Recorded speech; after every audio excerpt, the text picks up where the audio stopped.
करते थे। एक तो जो गिरफ्तार हुआ, आप देखिए, वह बांद्रा इलाके में रुका हुआ था, जिसने उनको पिस्टल सप्लाई की। उसके बाद वह आते हैं और वहां पर उनको पिस्टल मिलता है और उस हिसाब से उनकी हत्या करते हैं। देखिए, पूरा मामला समझना इस बात को लेकर होगा कि देखिए, जो 3 आरोपी थे, मेन जो किरदार है जो उसमें, हालांकि जो जितने और पकड़े जा रहे हैं लॉजिस्टिक सपोर्ट किया करते थे, कोई पैसे के मामले में, कोई हथियार दिया, लेकिन जो हत्या वाले में सबसे बड़े जो मुख्य किरदार थे, कर्नैल का नाम है आपको पता, गुरनैल, उसके अलावा धर्मराज कश्यप, उसके अलावा शिव कुमार गौतम, जो अब तक लगातार फरार है। ये 3 मुख्य आरोपी ऐसे हैं जो कि लगातार जाया करते थे मुंबई से दूर, करीबन अगर मैं दूरी की बात करूं, 70 किलोमीटर के आसपास दूरी था। चलिए ठीक है, आप हमारे साथ सभी बने रहिए, लेकिन इस बीच एक बड़ी खबर का रुख कर लेते हैं, जहां पर प्रधानमंत्री नरेंद्र मोदी की शी जिनपिंग के साथ मुलाकात हुई है। बड़ी खबर आपको बता रहे। Major developing countries and important members of the global south. We are both at a crucial phase in our respective modernization endeavors. It best serves the fundamental interests of our two countries and two peoples, for both sides to keep to the trend of history and the right direction of our bilateral relations. It's important for both sides to have more communication and cooperation, properly handle our differences and disagreements, and to facilitate each other's pursuit of development aspirations. It's also important for both sides to shoulder our international responsibility, set an example for boosting the strength and unity of the developing countries, and to contribute to promoting multipolarization and democracy in international relations. 我愿同总理先生就两国关系和共同关心的问题交换意见。 Mr. Prime Minister, I'm prepared to exchange views with Your Excellency on our bilateral relationship and issues of mutual interest. Excellency, आपसे मिलकर खुशी है, और जैसा आपने कहा 5 साल के बाद हमारी ये फॉर्मल मीटिंग हो रही है।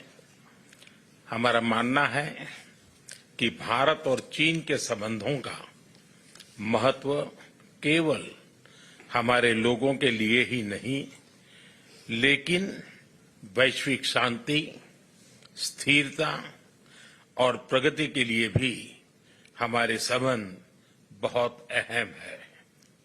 एक्सेलेंसी, सीमा पार पिछले 4 वर्षों में उत्पन्न हुए मुद्दों पर बनी सहमति का हम स्वागत करते हैं।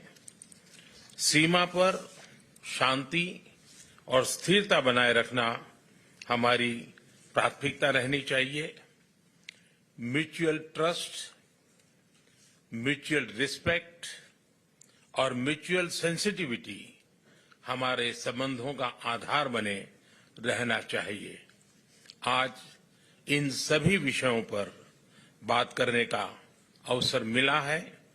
मुझे विश्वास है कि हम खुले मन से बातचीत करेंगे और हमारी चर्चा कंस्ट्रक्टिव होगी। धन्यवाद।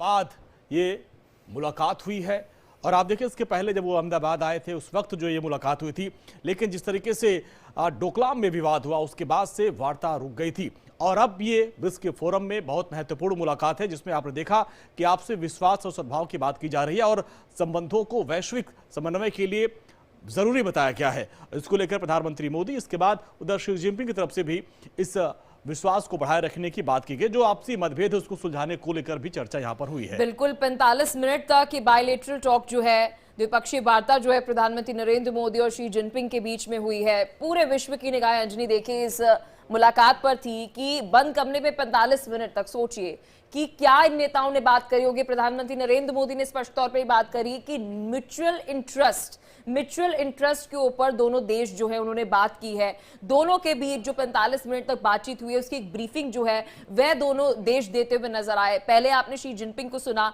फिर उसके बाद प्रधानमंत्री नरेंद्र मोदी जो है वह।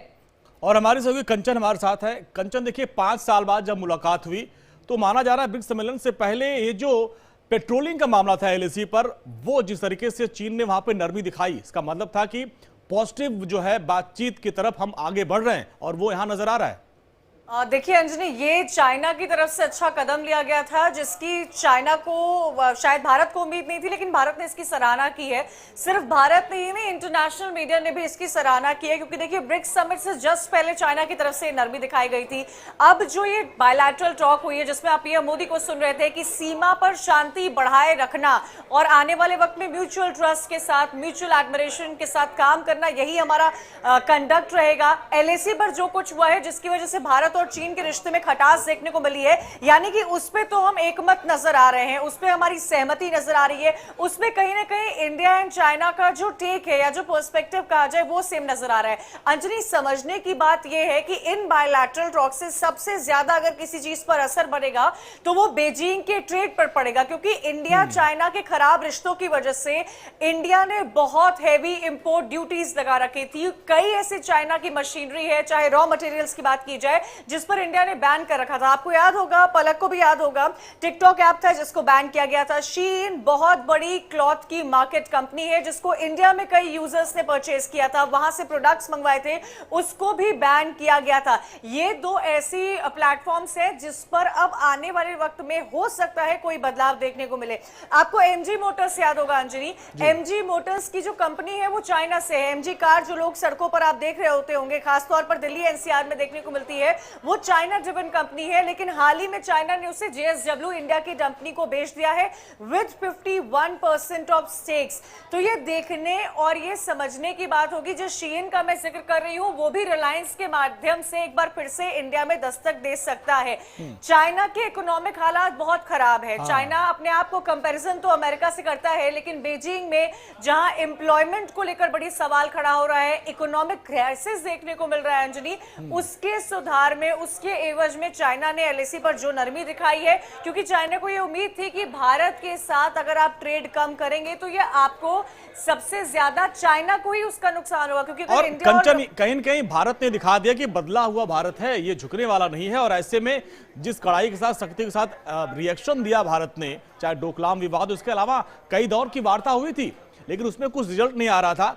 लेकिन अब चूंकि अर्थव्यवस्था डाउन चल रही थी, चाइना से तमाम जो कंपनियां अपना इन्वेस्टमेंट वहां से निकाल के दूसरी जगहों पे लाने की, यहां तक इंडिया तक लाने की प्लानिंग चल रही थी, इस वजह से भी क्या नरमी दिख रही है क्या? और मुझे लगता है कंचन की ये प्रेशर डिप्लोमेसी भी थी कि जिस तरह से हमने सैंक्शंस लगाए, एप्स बंद करी, शीन की आप जिक्र कर रही थी, यहाँ पर हम देख रहे थे कि बहुत ज्यादा एक टक्कर जो है वो इंडियन कंपनीज को भी शीन जो है वो दे रहा था। बिल्कुल आपने सही कहा पलक। और आप देखिए, चलिए बिजनेस तो एक अलग मॉडल होता है जिस पर कंट्रीज वर्क करती हैं, लेकिन सीमा की सुरक्षा हमारे देश का सबसे बड़ा एजेंडा रहा है। हमारे जो कंसर्न्स रहते हैं, नथिंग अबव नेशनल इंटरेस्ट। आप नेशनल इंटरेस्ट से ऊपर कोई भी देश की जो कूटनीति होती है वो नहीं नजर आती है, सबसे ऊपर नेशनल इंटरेस्ट होता है। जो सीमा पर परिवर्तन हमें देखने को मिला था, इसकी वजह से एक खटास लगा था और भारत और चीन के रिश्तों में देखने को मिली थी, लेकिन इसका सबसे बड़ा असर आने वाले दिनों में ट्रेड पर देखने को मिलेगा।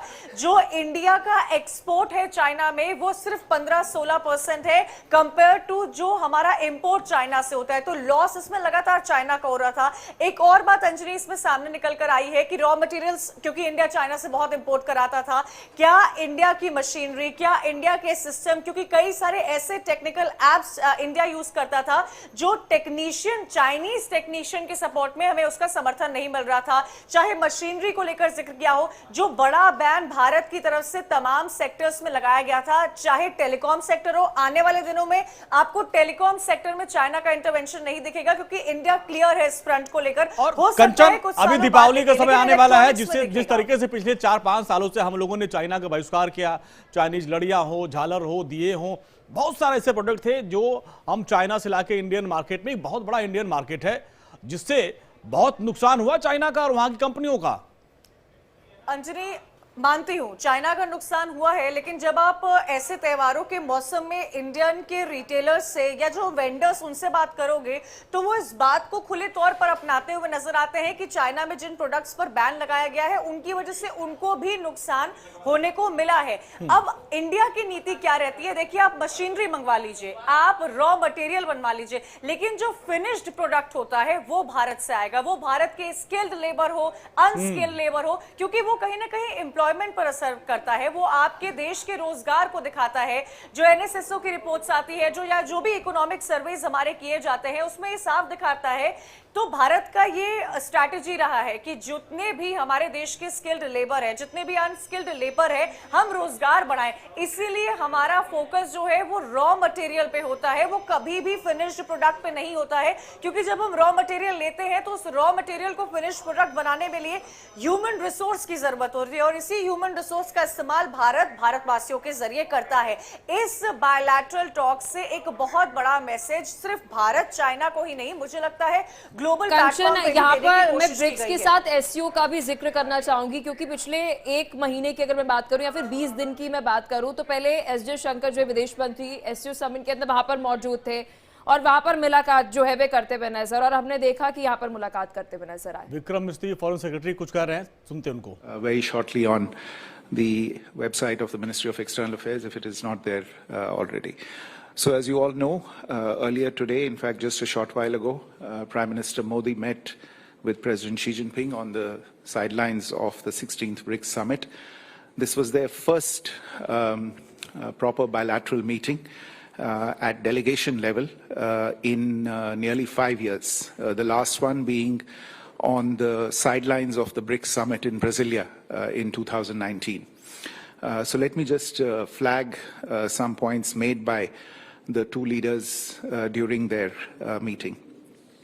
This meeting happened, as you are all aware, close on the heels of the disengagement and patrolling agreement and the resolution of issues that had arisen in the India-China border areas in 2020.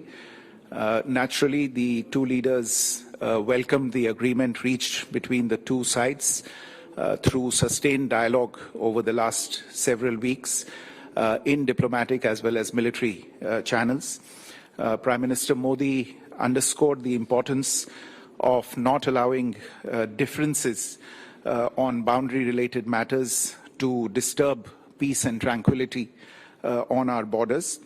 And in this context, the two leaders noted that the special representatives on the India-China boundary question have a critical role to play in the resolution of the boundary question and for the maintenance of peace and tranquility in the border areas. Accordingly, they instructed the special representatives to meet at an early date and to continue their efforts in this regard. You may recall that Special Representative of India, Mr. Ajit Doval, who is also the National Security Advisor, and the Special Representative of the People's Republic of China, Foreign Minister Wang Yi, also a member of the Politburo, have met on the sidelines of international events, but they have not had a round of talks in the Special Representatives format since December 2019. So following today's meeting, we hope to schedule the next round of the SR's talks at an appropriate date. The two leaders also reviewed the state of bilateral relations from a strategic and long-term perspective. They were of the view that stable bilateral relations between India and China, the two largest nations on earth, will have a positive impact